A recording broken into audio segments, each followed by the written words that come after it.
How to teach your horse to flex and soften while bridleless. Teaching my mare to flex and soften while bridleless changed everything and made it so much easier to ride her bridleless. She became so much softer and responsive to my leg. If I ever feel like my horse isn't tuned into me or if she is too fast walking down the trail, we stop and I ask her to soften. We're going to start out with your normal headgear. You're going to pick up one of your reins and hold a steady pressure, making sure that there is slack in your opposite rein.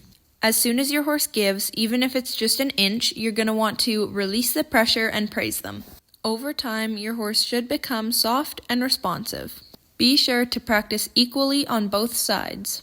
It's really important that you are aware of how many times you ask your horse to flex and soften. You don't want them to become sour to it. That's why it's a great exercise to do when you first mount your horse before your ride or before you dismount them after your ride. Timing is everything. You want to make sure that you are releasing on the slightest give.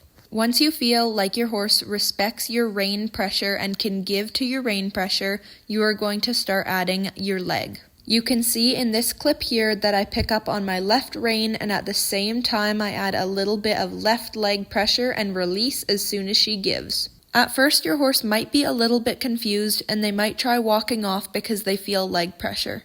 Just try using a little bit less leg. It just needs to be a really subtle cue. The reason I teach horses to flex and soften this way is because I don't want leg to mean speed, I want it to mean soften.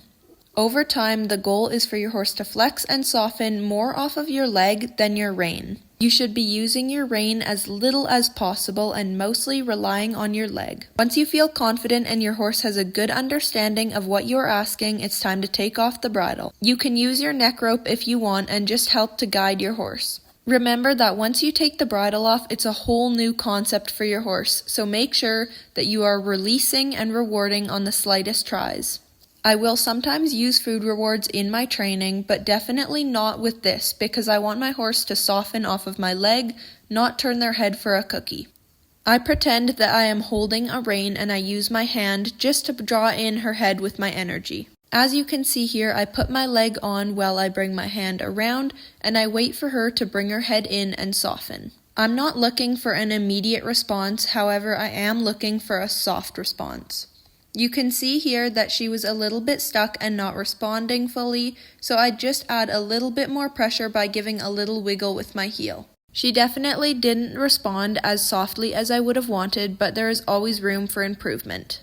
I really hope that I explained everything clearly in this video. If you have any questions, please let me know.